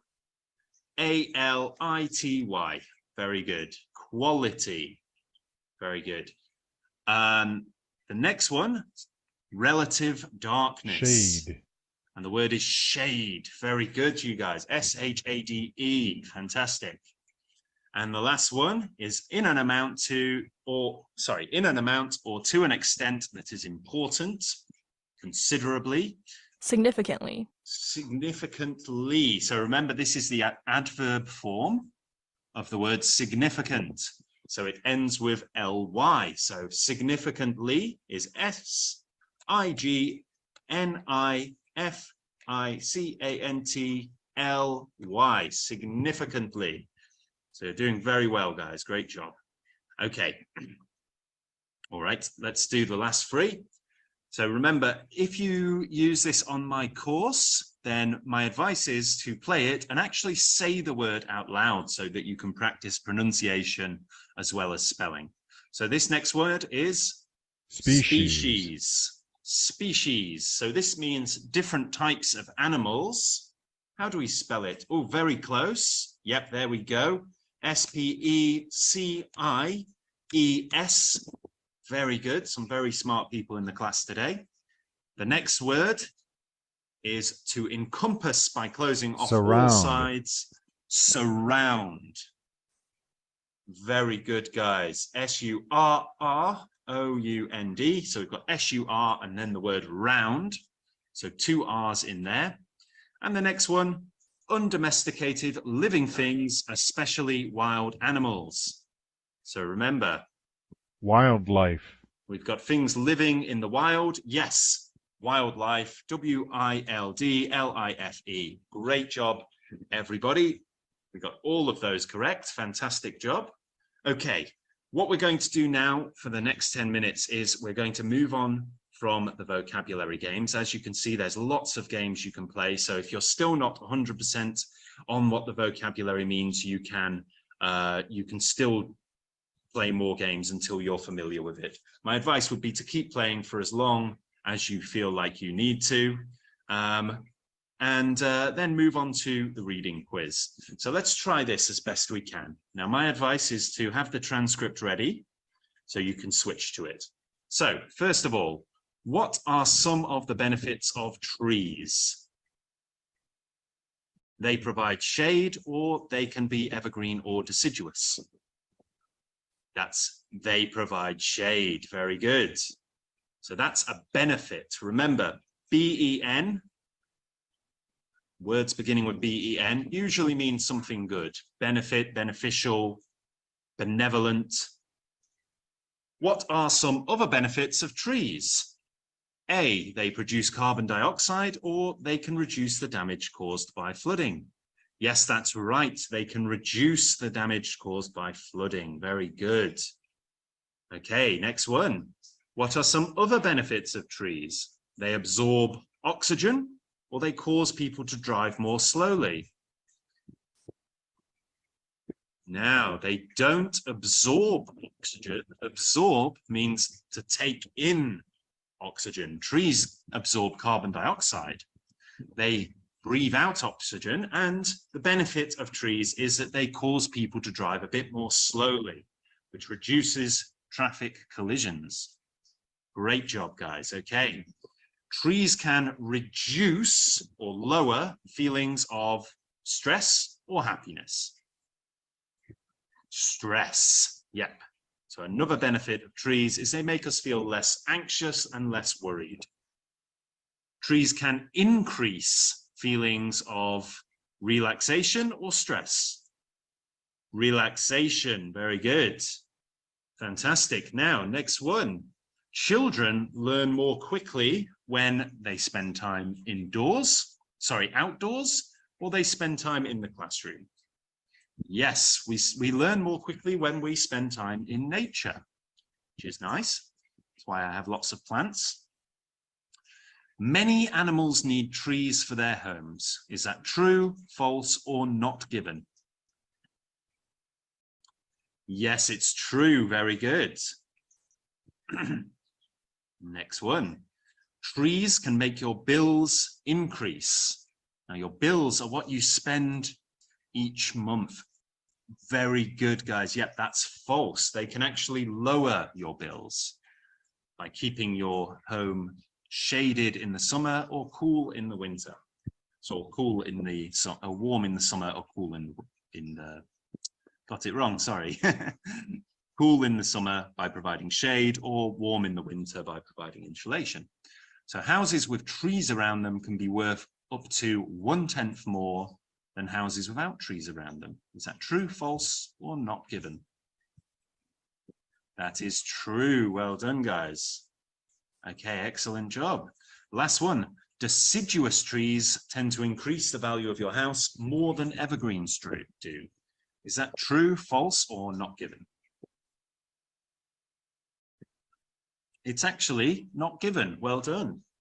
Yeah, it doesn't say anything about the type of trees affecting your house. Okay, brilliant job. Okay, fantastic. So you've done really, really well there. Now, if you do purchase the course, there is a paraphrasing task that we can do, which you can go through and gets marked for you.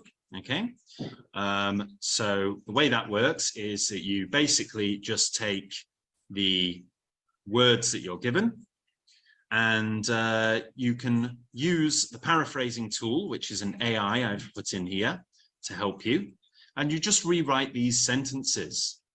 So as quickly as possible, let's try one of those. So, absorbing carbon dioxide and producing oxygen for us to breathe, trees are essential to our survival. Can anybody rewrite that sentence for me?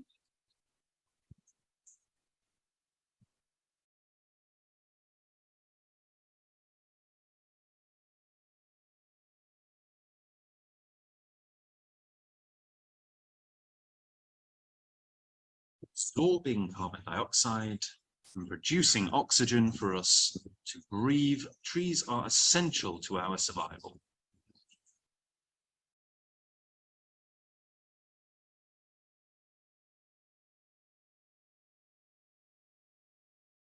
Okay, let's have a look at the example that I've given. Okay, see if this helps you a little bit. Trees are of vital importance to the survival of our species because they take up carbon dioxide and use it to create oxygen for humans and animals to breathe. So that's my example. Can anybody paraphrase this for me? Let's have a look to one. Trees are of paramount importance to our survival since, now instead of saying since it, I would say since they, and instead of saying absorbs, we say absorb, okay? Because we would say it absorbs, but because we're saying they, we say they absorb carbon dioxide and give off oxygen. So that's a very good answer. Well done, Tuan. I will just put that in, and what you can do, you see, is you can just pop that in there, your submission, okay? And I will check it for you. So of course, this, I would change that to absorb, this to give off, and this to they, okay? And then I would just put a full stop at the end, and then you can just add that in, okay? And then once you do that, other people will check your work for you and tell you whether it's good and how you can change your work. Okay.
Hydroelectricity, or hydroelectric power, is electricity generated from hydropower.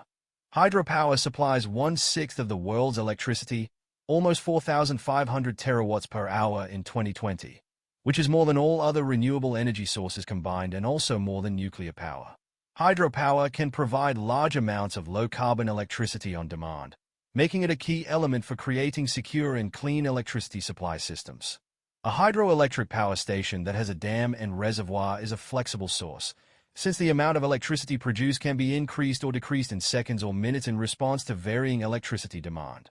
Once a hydroelectric complex is constructed, it produces no direct waste and almost always emits considerably less greenhouse gas than fossil fuel-powered energy plants. A hydroelectric power station that has a dam and reservoir is a flexible source, since the amount of electricity produced can be increased or decreased in seconds or minutes in response to varying electricity demand. Once a hydroelectric complex is constructed, it produces no direct waste and almost always emits considerably less greenhouse gas than fossil fuel-powered energy plants. However, when constructed in lowland rainforest areas, where part of the forest is inundated, substantial amounts of greenhouse gases may be emitted.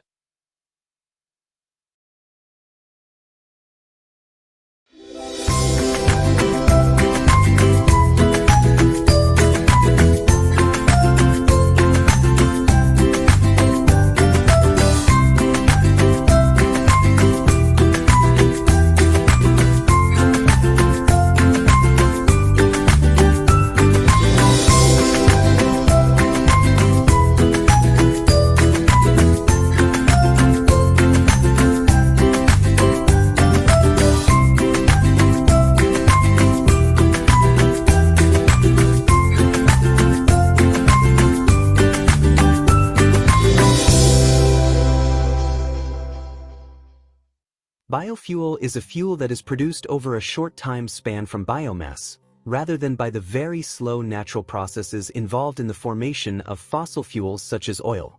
Biofuel can be produced from plants or from agricultural, domestic, or industrial bio-waste. The climate change mitigation potential of biofuel varies considerably, from emission levels comparable to fossil fuels in some cases to negative emissions in others. Biofuels are mostly used for transportation, but can also be used for heating and electricity. Biofuels, and bioenergy in general, are regarded as a renewable energy source. The use of biofuel has been subject to criticism regarding the food versus fuel debate, varied assessments of their sustainability, and ongoing deforestation and biodiversity loss as a result of biofuel production. In general, biofuels emit fewer greenhouse gas emissions when burned in an engine and are generally considered carbon-neutral fuels as the carbon emitted has been captured from the atmosphere by the crops used in production. However, life cycle assessments of biofuels have shown large emissions associated with the potential land use change required to produce additional biofuel feedstocks. The outcomes of life cycle assessments for biofuels are highly situational and dependent on many factors, including the type of feedstock, production routes, data variations, and methodological choices. This could be added to emphasize the complexity and variability in assessing the environmental impacts of biofuels. Estimates about the climate impact from biofuels vary widely based on the methodology and exact situation examined.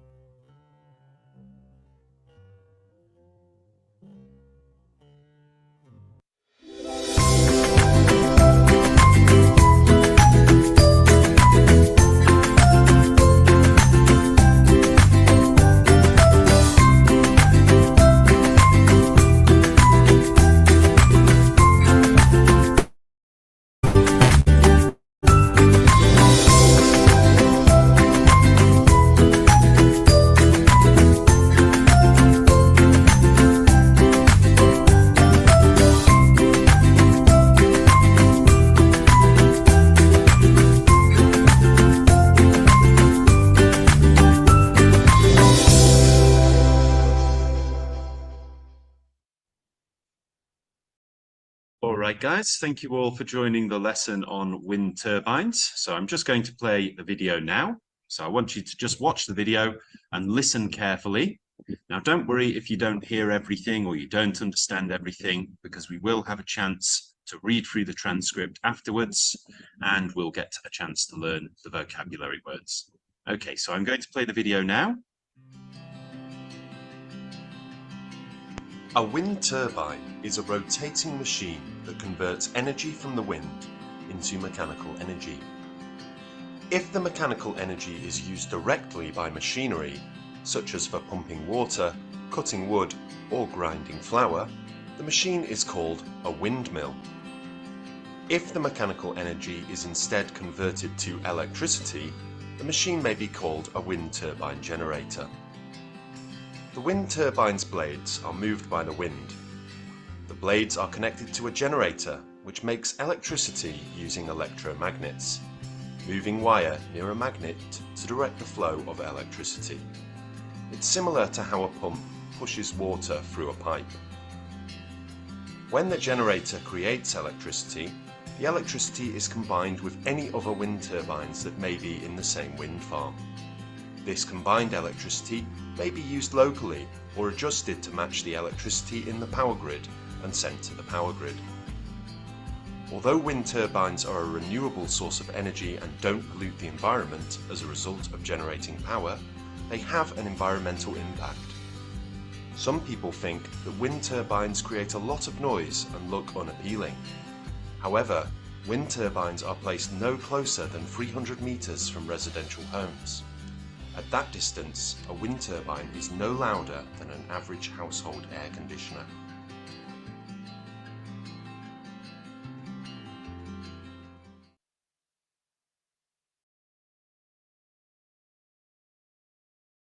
Okay, guys, so what we're going to do now is we're going to read through the transcript. So this is everything that was said in the video here, okay? Now, if you do click the link to the course, which I've just sent you, you can also jump ahead to the vocabulary bank. So if you're unsure of what a word means, you can look it up just here, okay? So I'm going to give you 5 minutes now just to read through the transcript, okay? And just read through it, and if you're unsure of any words, don't worry too much because we will be able to learn them in this lesson, okay?